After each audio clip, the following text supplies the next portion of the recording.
What's happening, folks? Welcome back to Celtic Fans TV. It's time for your Twitter reactions to Celtic 1, Bodø Glimt 3 here at Celtic Park tonight. Again, we change up to our reaction format. Kevin is here with me. We'll start with Joe Coffey tonight. No fight. Caught flat-footed too many times tonight. No dynamic forward play. Rogic and Jota miles off it today. Almost a carbon copy of Copenhagen at home 2 seasons back. Felt there was no fight in a typical Celtic in Europe, making it harder than it needed to be. If it's not a head injury, then play on. A lot covered in that tweet there, Kevin. It was a tough one tonight. I thought Bodø Glimt started the game well. I think they played well all night. I think they were the much better team, but for us, we were just off it tonight. I think without the ball and with the ball, we were just off it. Something wasn't right with the whole the atmosphere, the crowd, the players, everything. Just something wasn't right with it. It honestly felt like we were in pre-season mode the way that Bodø Glimt played at times. And again, it's just a case of the same old story again, and it's very frustrating as we thought we had a chance here of progressing, but it is what it is. Yep, I would have to agree. Rogic and Jota way off the pace. Rogic just had these couple of weeks now where it's just a very poor side. A strange one, isn't it? Strange one tonight, because I thought Hatate was a stick on to start, and I thought he'd play alongside O'Reilly. Rogic, similar performance to the weekend. Really, unlike him on the ball, like just really poor. Kept losing possession, slack. That was the big thing for me. I thought, right, when you saw the team, we looked at the starting 11 prediction, you're thinking, right, Rogic and O'Reilly just don't start. It's got to be Hatate and O'Reilly. They just don't work together, and I think that's proved it. You know, and Greg Taylor at left back. I know that's not covered in the tweet, but that's. I'm sure somebody will touch on it. But the first 2 goals come down that side, and as I say, that like your weaknesses, they get punished in Europe. Connor. Very good side, humbled us tonight. Played a similar system to us, but played it much better, clearly with more practice. Hope under Ange we're heading the same way and can be as disciplined and well coached as that in seasons to come. Trust the process. Look, the team have been a great run and we've made huge strides this season from where we thought we would be. And I think at the start of the season, people were a bit indifferent about European football because we wanted to get back on track domestically after last season. And we've put in some brilliant performances even recently, but tonight it just wasn't there. But Bodø Glimt, they do play similarly to us. You seen that tonight. I thought the press was really good, but for us tonight, I thought we were just too late with the press too many times. We're too late with the press and we're just second to every ball. We just didn't have any fight at all. They do play very, very similar to us. They do play a 4-3-3, but they were way more expansive than we were. And yes, they are 2 to 3 years in it in their process, but they've sold 3 of their star players. And I thought that would have at least went in our favour considering where they are. But just go through some of them. Pellegrino was great down the wing. Wan-Bagango, the left back. They were up and down. They dictated everything down that right. I thought Solbakken, even though he was at it, was good. He's a typical striker. Captain, number 14 midfield, good player as well. He was good. They are a good side and they're well drilled, and Scandinavians are well drilled and they have a lot of fitness, and and they totally deserved it. We didn't deserve anything from that game. As much as we got a goal back, we didn't deserve it, and I know we'll come on to it, but that third goal, it was just the story of the night. It just wasn't our night, and again, it's a same old story. Yeah, Chris, shades of Maribor, Cluj, Malmo, Copenhagen, the list goes on. Flat performance tonight, but hopefully a gentle reminder that we have a long way to go. Yeah. We talked about that record before we went live here. Just now, Kevin, no progression through a knockout tie since 2004. We thought this was a good opportunity for us. Do you think we maybe underestimated Bodø Glimt a wee bit tonight?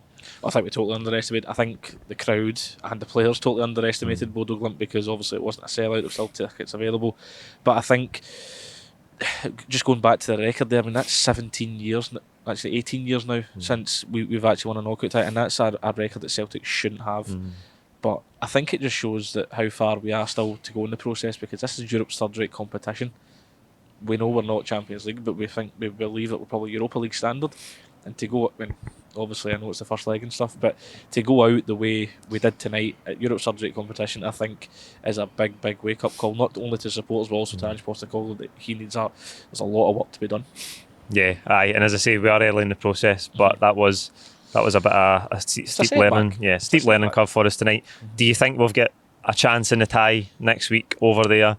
We'll obviously need to win by 2 clear goals just to take it to extra time. I think we need to play very, very sight well, better than and that. a lot better because we would need to play match them man for man, and I just don't think we're going to do that. I think you would need to have Rogic and Jota having the games of their life to even have a chance, and it's nothing against anybody else. I think they're your players that you look to tonight on nights like this to try and create something out of nothing, because Bodø were well drilled, very good defensively. As much as they play attacking football, they're very good at breaking down play, because how many crosses came in tonight and it didn't beat the first man? Your man Mo and Solheiten at the back, Towers at the back, clearing everything. It's you were looking for bits of inspiration, and okay, we got a great goal out of nothing. That was the only chance we got, and that took 76 minutes. I mean, it's just it's a setback, and we're going to have days like this. But as Callum alluded to, and the post-match reaction, it's going to, we've got 12 games to go. The bigger games on Sunday. That's the way you need to look at it, and if we do it right, we could be looking at a better competition to be in, and that's no disrespect to the Conference League. Aye, absolutely. I think tonight Bodø went to the better team, and I think often when we face these sort of teams in Europe, like Bodø Glimt is not a household name in the last 20, 30 years in European football.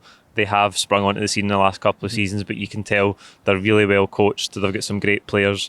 And on the night, they were just better than us. Well, a team doesn't beat Roma 6-1 and not burst onto the scene, because Roma, household name throughout all of Europe, and they absolutely dismantled them, and dismantled us tonight. I mean, they looked like they were well into their season, and we were in the pre-season. It was just, it really did astound me how well they played, but they deserved it over the course. They got some great players, and I think they will go far in this competition. Because I think you said they were 9-1. 9-1 to win tonight, I think, before the game. I mean, it's incredible. I think their odds will have shortened dramatically now to even go further. But no, it is what it is. But as we keep alluding to, that Sunday's the bigger game, and I hope this doesn't set us back. That this, I think Ange will be very, very bitterly disappointed in there. He'll be going through those players, and I know you said that you were probably looking for a reaction from Wraith, but it's a race, a game you should be winning, and I think, do you really need to raise your game, if you're playing at Celtic European ties? That's the thing for me. Last one tonight, Peter McNamee. How many times have we seen a collapse like this in Europe over the years? A bad defensive performance, but I'm not overly bothered if we go out of this competition, as long as we go on to win the league this season. On the plus side, Maeda looks sharp and could do a lot of damage for us. Aye, what Peter says, what you've said, what Callum said. I think we all have this feeling that the league is obviously the priority this season. And if going out of this competition means that we can focus more on that, we're still in the Scottish Cup, of course, but the league can become the main focus if we are to go out next week. Just on Maeda, we didn't create a lot tonight. As you say, we did have a lot of cross balls going into the box, but I thought the delivery was really poor. And as I say, just about everyone was really slack on the ball. We gave it away too cheaply, and the decision making in the final third just really let us down and stopped us for creating the clear-cut chances we needed. But Maeda scores that goal. It's a good header. We get back in the game, and you think if we can get another goal here, that's all to play for next week, and then we concede 60 seconds later. I mean, as much as we'll praise Bodø Glimt, I did not enjoy their tactics of getting a huddle. I mean, when have you ever seen that in modern day football? The referee just let them regroup for that should 20 have seconds. That should have just been, what are you doing? But it wasn't. It was if just, oh, come on, guys. It wasn't even dealt with appropriately. And I'm not saying go to book everybody, I'm not saying that. But when have you ever seen that in modern day European football? And you think, all right, the crowd's behind us, 10 minutes, let's give it, we're all go for broke. And then you're just thinking, at the back of your mind, you're just going, this has got Copenhagen written all over it. The shot is, he's got too much time. The goal scorer, I can't remember his name, the third goal scorer, he's got too much time. He hits Deflected. the shot, deflects off McGregor, because Carter Vickers staffed it, McGregor went in front of it, but McGregor gets the touch and it just loops over, and if bad luck was on, certainly against us, it certainly was confirmed there, and the tie was over for me. And we can be optimistic as we want, but I think that's when that was a nail in the coffin tonight. But you've got to give it to them, as much as they were play acting and they done those huddles at every 2 minutes. So it was like an American football match. They did deserve it. Aye, they were a better team tonight. A tough result for us, and who knows how next week will go. But as we say, we'll be back here on Sunday against Dundee in the league. That's a priority.